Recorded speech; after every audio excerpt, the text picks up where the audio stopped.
What if you didn't need to cut calories to lose 5 to 10 pounds of inflammation and bloating? In this video, I'm going to explain what could be causing your swelling, puffiness, and bloating, something that's helped me and my clients get leaner without cutting calories or carbs. I'm Lisa, and I've helped thousands of women with metabolic blockers like no gallbladder, fatty liver, or an MTHFR variation lose weight and feel alive in their bodies again. If this video resonates with you, make sure to subscribe so you can continue to get my content. Let's start off by talking about histamines. Think of histamines as your body's alarm system. It's part of your immune system. They're chemicals that your body releases whenever there's something irritating, like pollen, certain foods, and even stress. Their job is to send a signal to tell your immune system, hey, we have a problem here. When histamines are released, they open up your blood vessels and make things more leaky. So immune cells can rush in and fix whatever is wrong. That's why you might get a runny nose, itchy skin, or redness. It's part of your body's defense system, and it's why you can get bloating and puffiness and swelling. But here's the thing, when histamines build up and they don't get broken down properly, which can happen if you have no gallbladder, a sluggish liver, or an MTHFR variation, that alarm bell keeps ringing even when there's no real danger. That's when you start to feel things like puffiness and swelling, congestion and sinus pressure, itchy skin or hives, anxiety or restlessness, and bloating and nausea. Basically, histamines aren't bad, they're chemical messengers. The problem happens when your body can't clear them fast enough and the alarm stays on, keeping your body on alert. Histamines get released anytime your body feels irritated, unsafe, or inflamed. They're basically your body's built-in alarm system, and there are several things that can set them off, and I'm going to talk about those. Number one, foods. There are certain foods that contain histamines or trigger your body to release them. Some of these common culprits are fermented foods like sauerkraut, vinegar, kombucha, soy sauce, aged cheese and meats, alcohol, especially wine and beer, coffee and chocolate, unfortunately, tomatoes, spinach, and avocado, and leftovers. The longer that foods sit in the fridge, the more histamines can develop. Number two, stress. Emotional stress tells your body that we're under attack, which can trigger a histamine release. Even if you're just having a bad day or you didn't get enough sleep and you're just feeling like everything is going wrong and you're just feeling stressed out. Number three, hormone changes. So this applies to women in perimenopause. When estrogen fluctuates and progesterone starts to drop, you can have more histamine symptoms, especially around ovulation or right before your period. Number four, environmental triggers. Things like pollen, mold, especially mold, dust, pet dander, and even strong perfumes or walking down the detergent aisle in the grocery store. Number five, gut or liver sluggishness. If your liver or your gut enzymes that have the DAO or the HNMT enzyme, if that is interfered with, if it's not functioning well, then your liver and your gut are going to struggle to break down histamines quickly, which means they can build up, leading to reactions even from small exposures of histamines. So now let's talk about why histamines causes swelling and why some of your puffiness and bloating could actually be caused by histamines. So when histamines get released, they act like a first responder, and it signals your body. They tell your blood vessels to open up and get leaky so that your immune cells and nutrients and fluid can rush to that area to start fixing the problem.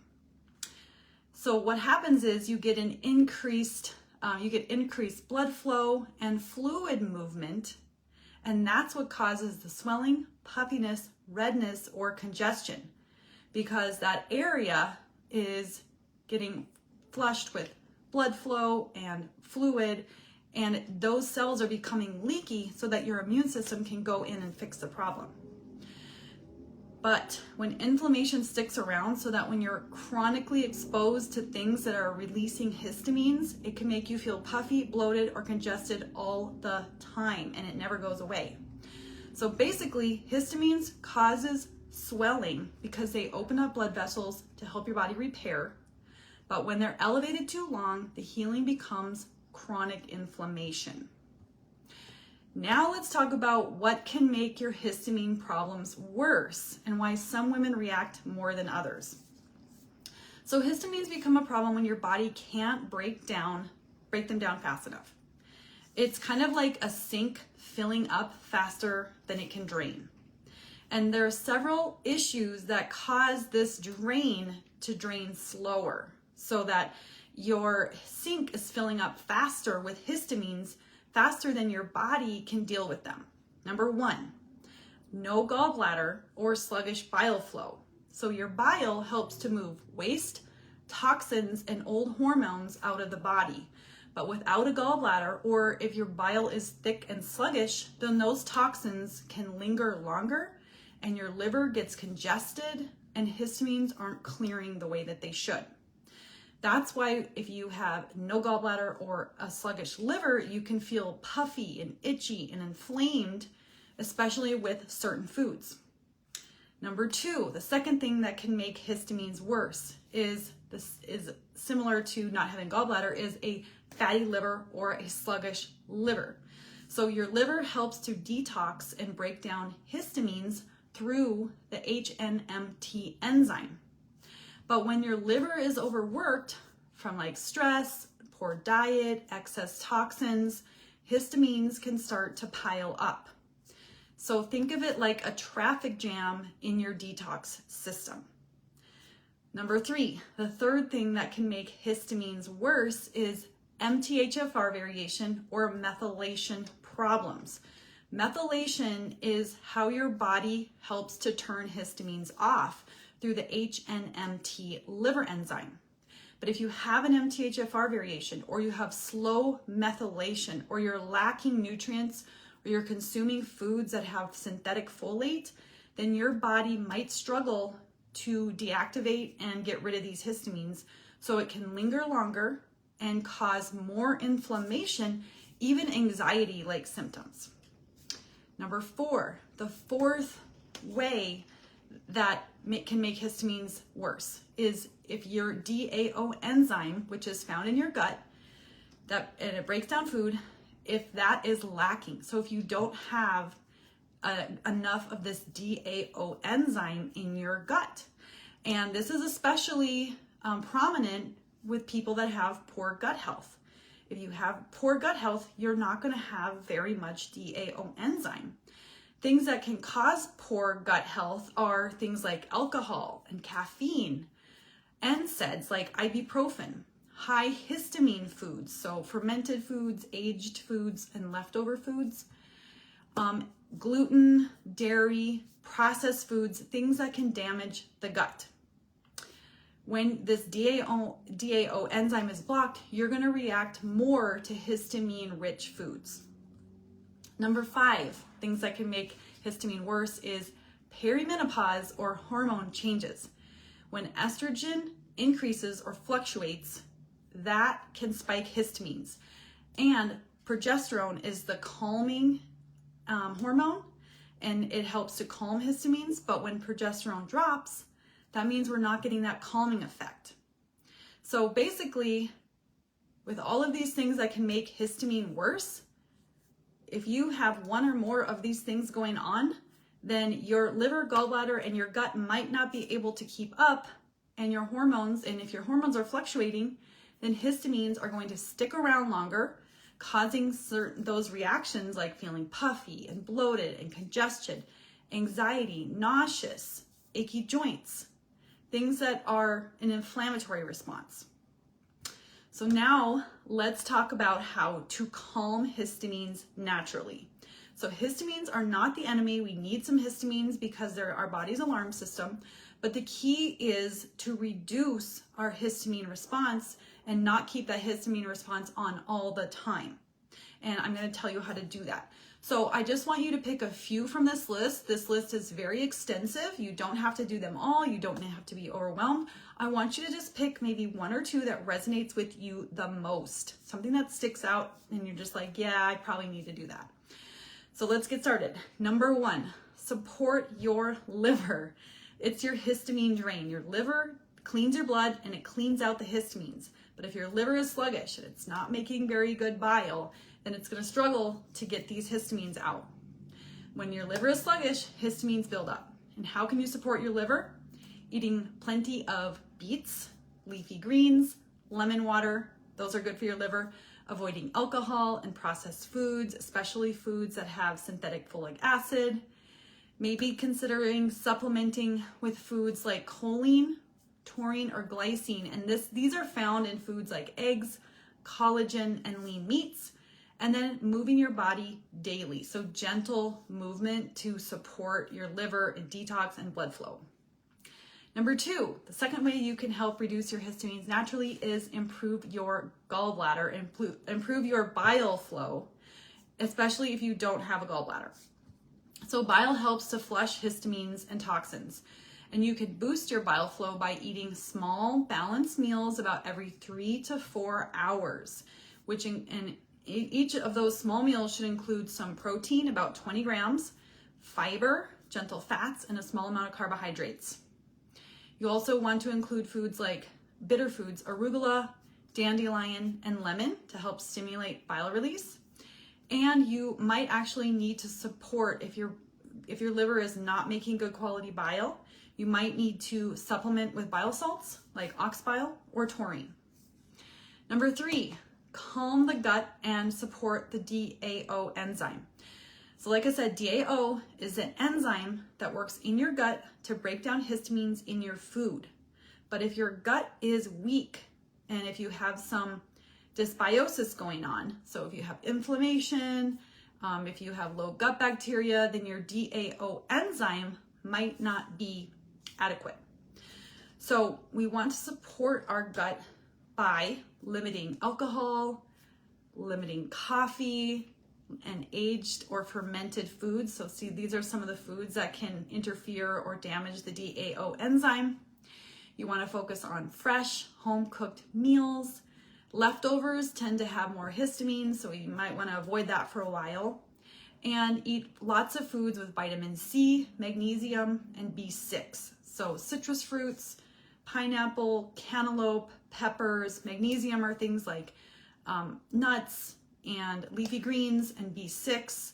So bananas, vegetables, proteins are going to have B6. Number four, the fourth thing you can do is support methylation, especially if you have MTHFR. Methylation helps to turn histamines off because they supply the nutrients that your HMNT enzyme needs to detox histamines in your blood. So what you want to do is you want to get enough folate from leafy greens, from cruciferous vegetables, animal proteins, eggs. You'll also want to include foods that have vitamin B12, like salmon, vitamin B6, just like things like banana, and choline, which is found in cruciferous vegetables. Managing your stress, so making sure that you have a good form of stress relief, something that just helps you to disconnect, something that's healthy for your body, whether it's getting outside and doing some walks, dancing, disconnecting, listening to music, listening to good podcasts, maybe doing some movement. Those are really good ways of having a good outlet for stress. And leading right into that, number 6 is to reduce your stress and activate your parasympathetic nervous system. Your parasympathetic nervous system is the system that directs your body to rest, digest, and heal. And we want to activate that system.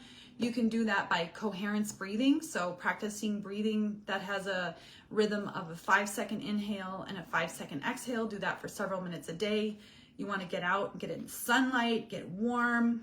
You could try saunas, infrared sauna, stretching, or walks after meals can help activate your parasympathetic. Also humming and singing can help activate. So basically, histamine symptoms are a sign that your body, your detox system is struggling. So if you're having puffiness and bloating, that is a sign that your liver and your gut and your bile flow might need support because it's struggling to deactivate those histamines. And when you can do that, when you can support your liver, support your gut, support your bile flow, you can actually lose 5 to 10 pounds of inflammation weight without cutting calories. And that's pretty incredible because maybe what you've been chasing for weight loss is actually a histamine response. And it's not actually your body storing fat, although that can happen as a side effect, but maybe it's actually the inflammation that you need to work on. And you can do that by supporting your liver, bile flow, stress response to help your body calm down naturally.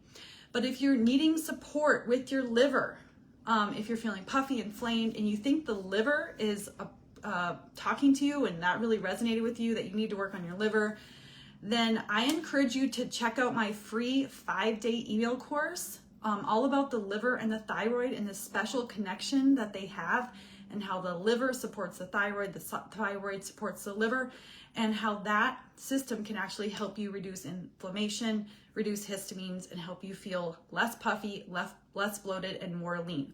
So the link is below, so make sure to get started on that so you can start learning how to support your liver, how these systems work together, because it's going to make a massive difference for you. So thank you so much for joining me. Make sure to like this video, subscribe so that you can continue to get this, and join me next week.